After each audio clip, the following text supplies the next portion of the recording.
The brain dead campaign and the trite platitudes that prop it up. That's what we're talking about today on Americana X Newswatch. I'm Greg D, coming to you live from Los Angeles, California. Welcome to the show.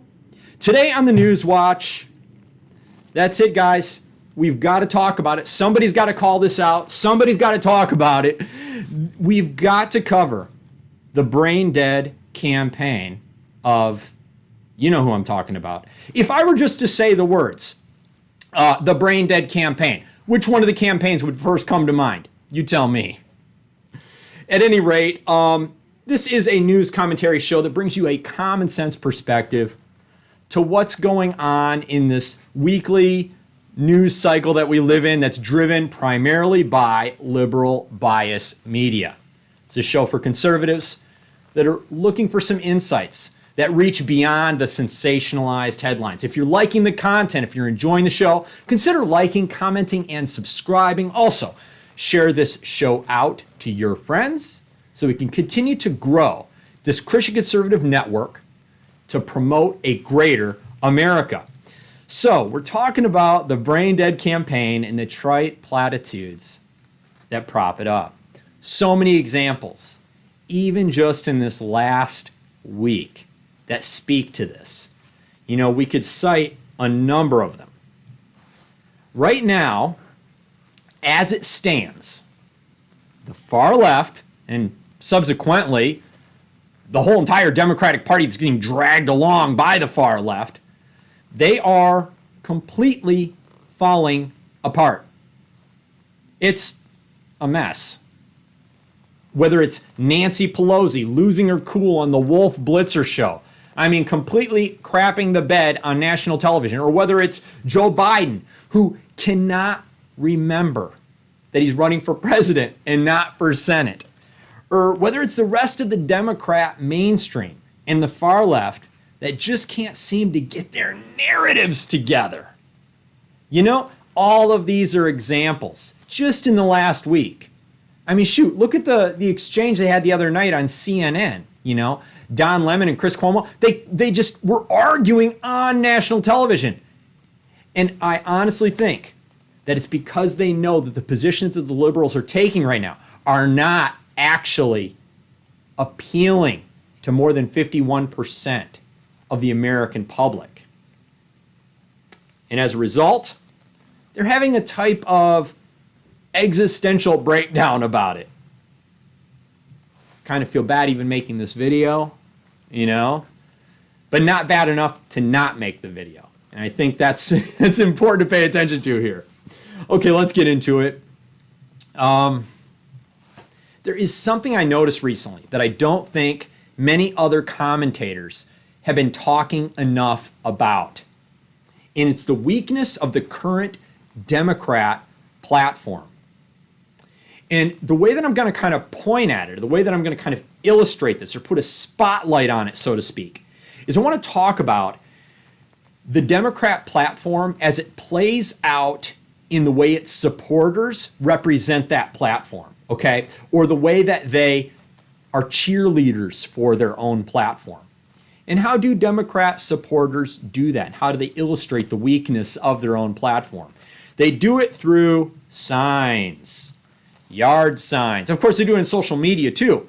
But, you know, in our daily life, when we're just out and about, the way that you know somebody supports something is whatever kind of sign they have, you know, bumper sticker or whatever. I think that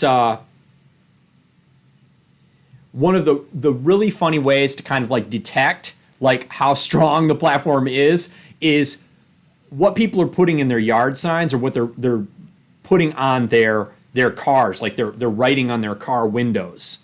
So that's what we're going to look at here. What I did was I took some photos myself around Los Angeles, some of the neighborhoods here.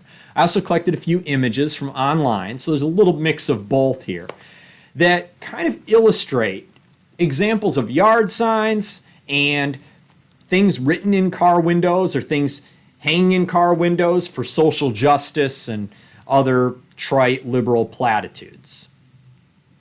I'm sure you guys have seen a lot of these. yard signs. I'm sure you've seen people put stuff in the windows of their cars, whatever community you're living in. But this is what I'm seeing around me, so this is what I'm going to highlight here today. Of course, it's just a natural part of the liberal psychology to create a really big invisible boogeyman that they have to fight some sort of huge existential war against. That is their way, right? Liberals today are like Don Quixote on his quest, stabbing at windmills like they are fighting dragons. So, to illustrate this, I'm going to share with you the first photo that I took when I was out on one of my walks. This right here, this sign, you can read it right there. It says, "Honk if you are against racism." Ugh. Just so painful. So cringeworthy. You know, when I first saw this, I thought, well, okay, it's supposed to be a way for them to form some sort of solidarity between the people that agree with them, you know, and themselves. But then I thought about it another minute and I was like, oh no, wait, I'm giving them too much credit here. In actuality, it's just their way of showing how woke they are. It's not about connecting with another human being. It's just about, I'm good, look at me. Ugh. I mean, the truth of the matter is, there is so few actual racists left in America that they're constantly trying to find more racism to fulfill their quota for finding racists, so they can back this kind of narrative, so they can make these kinds of signs, so that they can basically stab at more windmills. It is ridiculous. The truth is, we really do not have a racism problem in America. What we have is an anti-racism pathology problem in America. A huge percentage of America right now is pathologically deranged when it comes to the subject of racism. It's all they see, everywhere, all the time. It's a form of madness. This misdiagnosis is another big reason why the Democratic Party is falling apart right now. All right, so moving on to the next sign that sort of represents their just kind of shallow platitudes. It's the main slogan of their presidential candidate. Build back better. Duh. What a dumb and brainless campaign slogan. Honestly, sounds like a slogan that a middle schooler running for student body president would come up with. I swear, if I didn't know better, I would guess that the entire liberal platform was written by a child in crayon. If you don't see this really trite, vapid slogan hanging from the podium, then you will see Buy American in its place. So when Joe Biden's speaking, you'll either see Build Back Better or you'll see Buy American. Ugh. Which is just another cheesy, shallow. I mean, how many times have we heard a political candidate use Buy American? It's just so lame. So many. And what is he really doing there? He's trying to steal back an issue that Donald Trump won on in 2016. Donald Trump is the candidate to bring American jobs back and get people to buy American again. So what's this guy doing? He's never run on Buy American before in the past. He's been in politics for 40 plus years. And here he is now trying to sell that he's the guy that's going to give you Buy American. It's just too cheesy, too cringeworthy, too brainless. Moving on to the next one. These are a few of the yard signs you'll see. You know, and I'm sure you see these yard signs in all your neighborhoods too. The thing I'm realizing is every time I see one of these signs, I can't help but smile, you know, and laugh a little bit. I mean, just how weak the candidates are and the liberal beliefs that back the candidates. It's just so empty-suited. Democrat politicians that represent their platform are so hollow and empty, it literally creates a visceral laugh response for me. At any rate, we're going to move on to the next one here. This is a sign. This is an example of a sign. You know, another one of those signs that seems to be just popping up everywhere. You know, LA's got a lot of this same sign, but there's several different versions of this. And I know it's getting all around America too. But I'll read this sign to you in case you're just listening to the show. In this house, we believe Black Lives Matter. Women's rights are human rights. Like women don't have human rights. No human is illegal. Yeah, everybody's running around labeling everybody illegal. Okay. Science is real, because there's so many people that are walking around saying science isn't real, science isn't real. Love is love. This is so bold. So bold they're taking that stance. No matter your faith or your ability, kindness is everything. Liberals, if kindness is everything, then why are you so mean and vindictive to anyone that disagrees with you in the slightest on politics? Kindness is everything? Well, seems to be a bit of a disconnect between what you're saying you believe and what you do in practice. And all of these signs, of course, are there so you know how good the person is that's hanging the sign. That's what this is all about, folks. This is all about them telling you how great they are. Any practicing Christian with spiritual depth sees right through this, and they can see how shallow this really is. Trying to replace what would have been better said by a biblical principle with secular moralizing. That's what that sign is doing. Very immature, just like a child. Are we starting to see a theme here?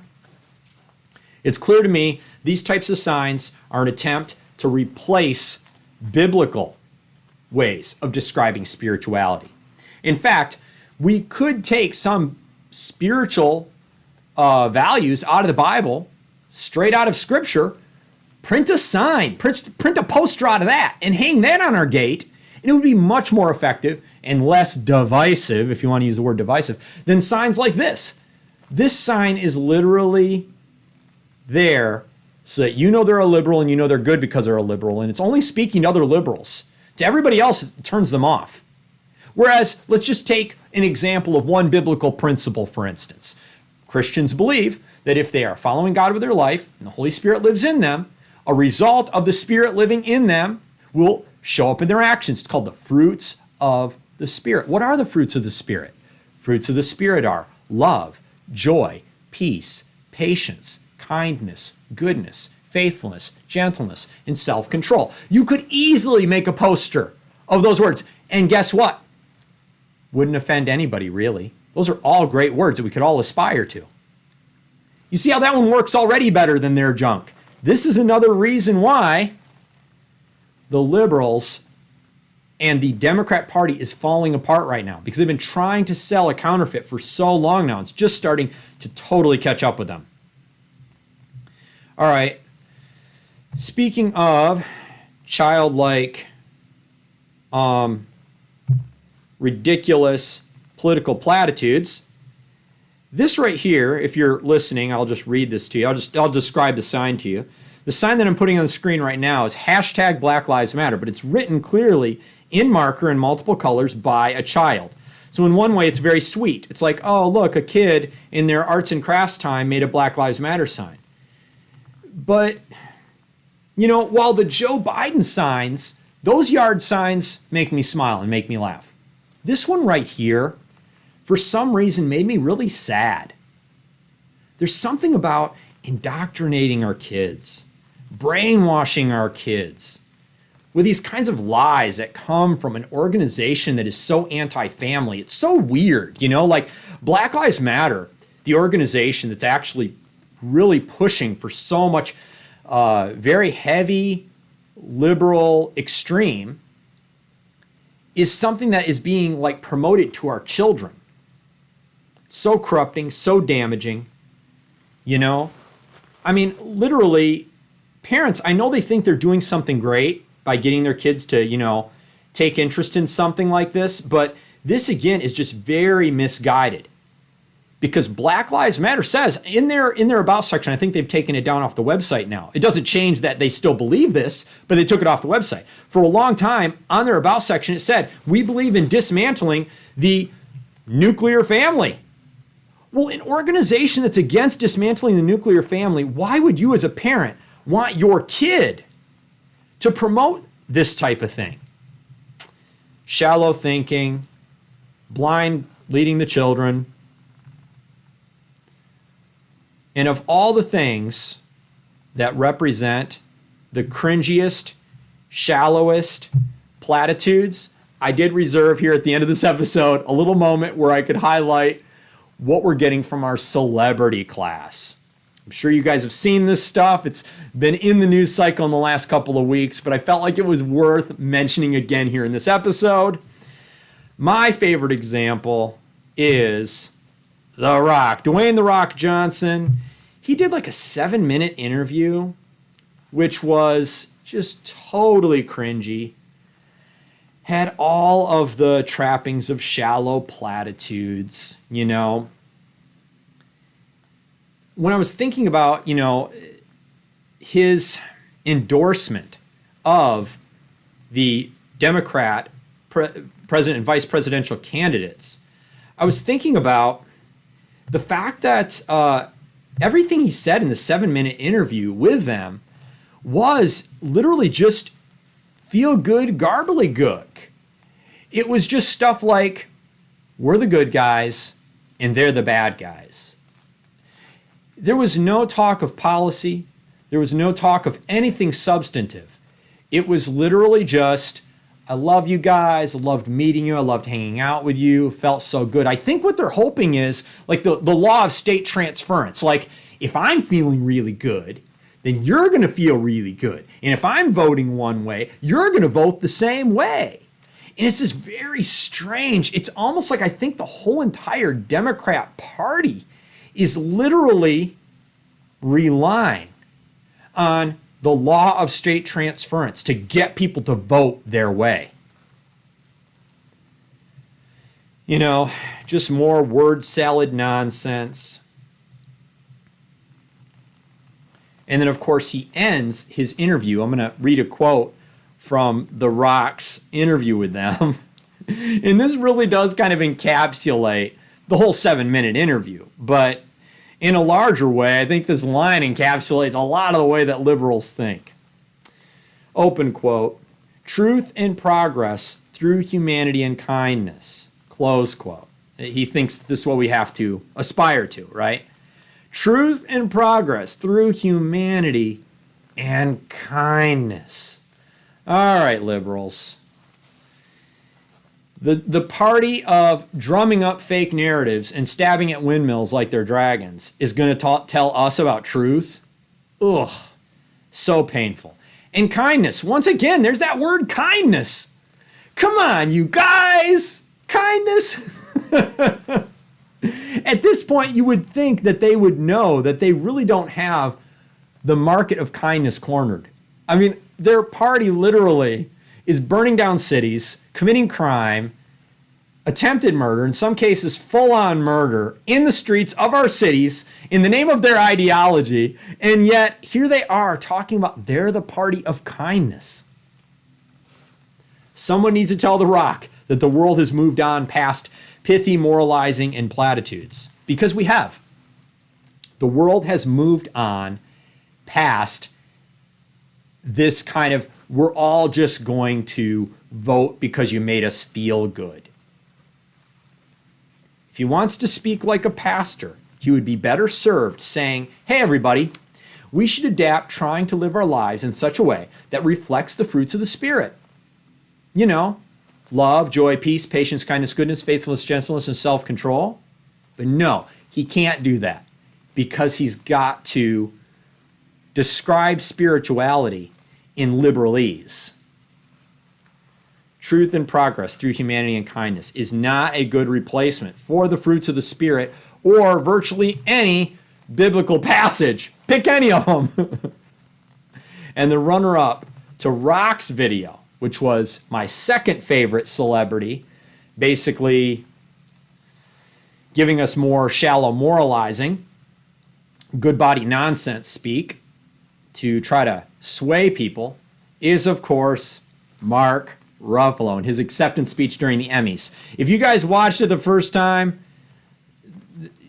you know, it's amazing that you did it because so few people are actually watching it anymore. I mean, honestly, the award shows don't function in our society and our culture the way that they used to, right? So many people have moved on to the internet. We get so much of our content through our social media now. We really don't interact with culture. We're not waiting for, we're not celebrating comedy the way we used to. We're not celebrating entertainment the way we used to, right?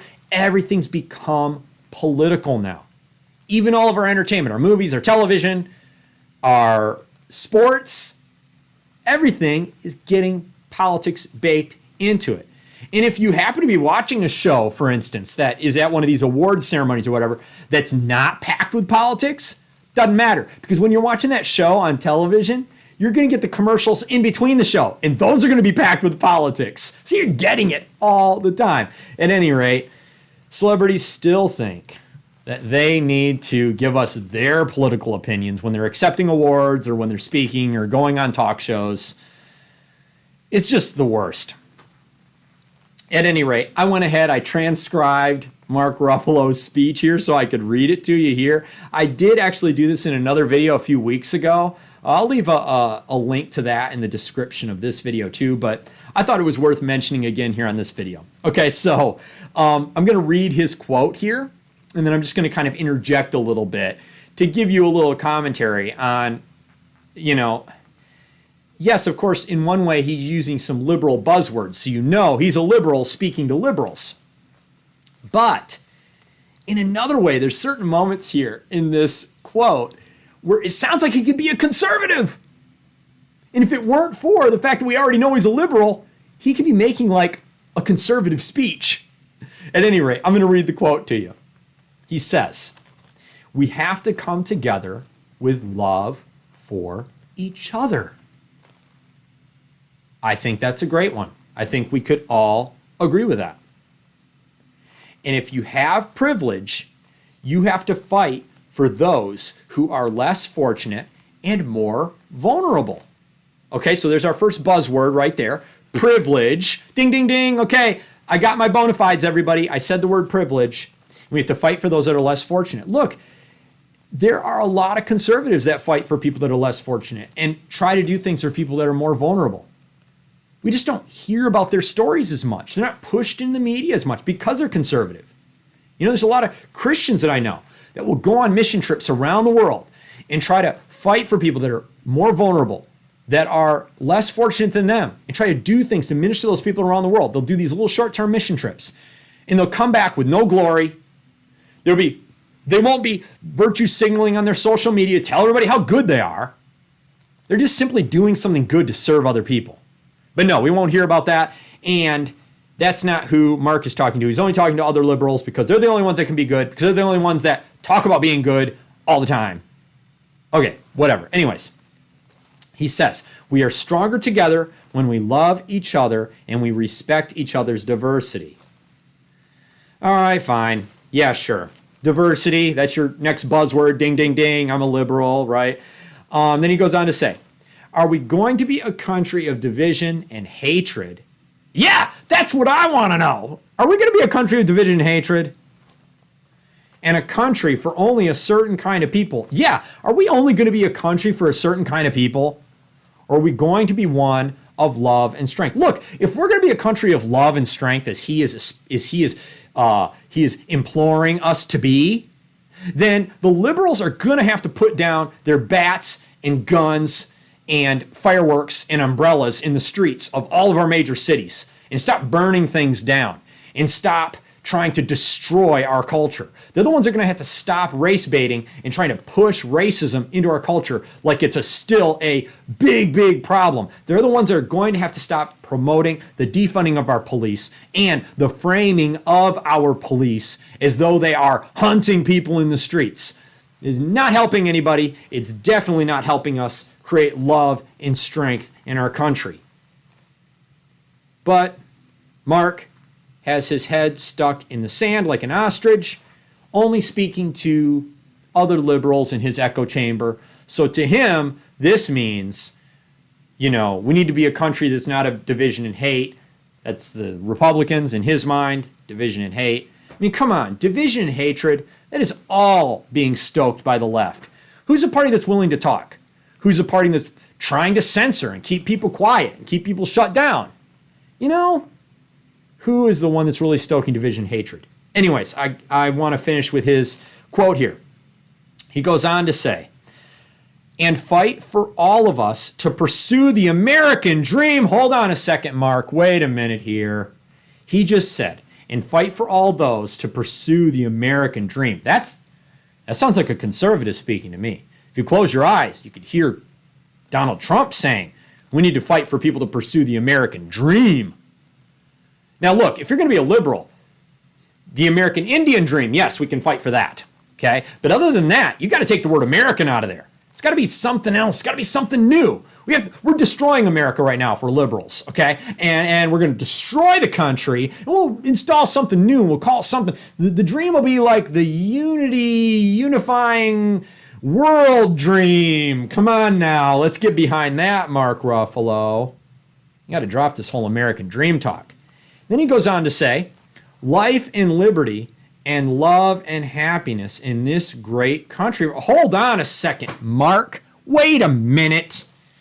He's saying life and liberty and love and happiness. Oh boy, happiness is not a value of liberals. In this great country of ours, great country, that's a conservative value, bro. The liberals are on the side of not a great country. We need to destroy this thing right now.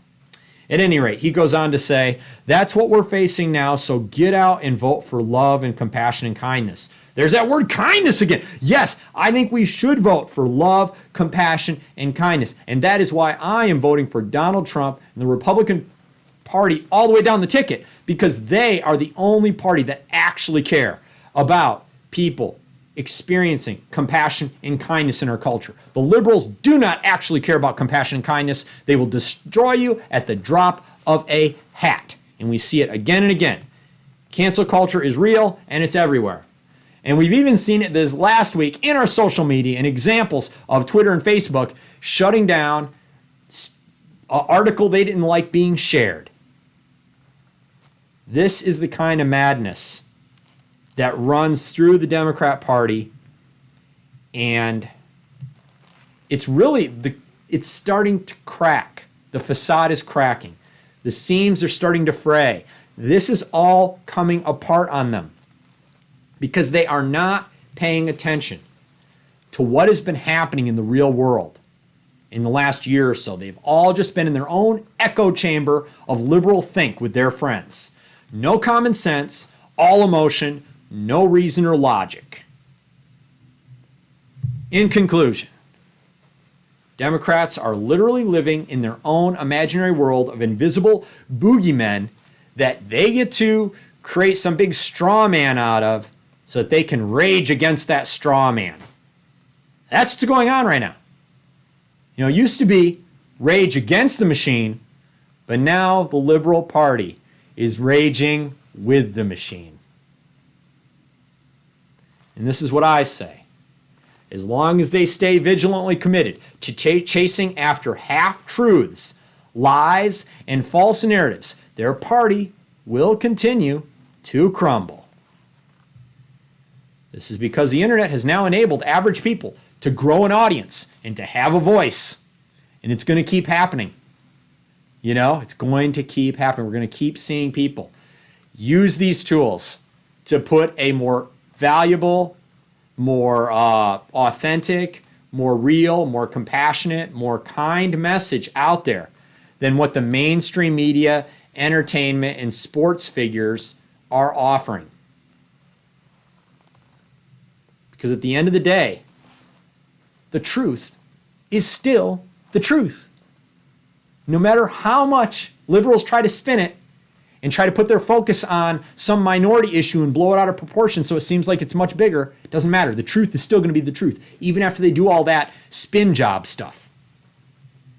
More and more people are catching on to this, regardless of sexual orientation, race, ethnic background, da da da da da.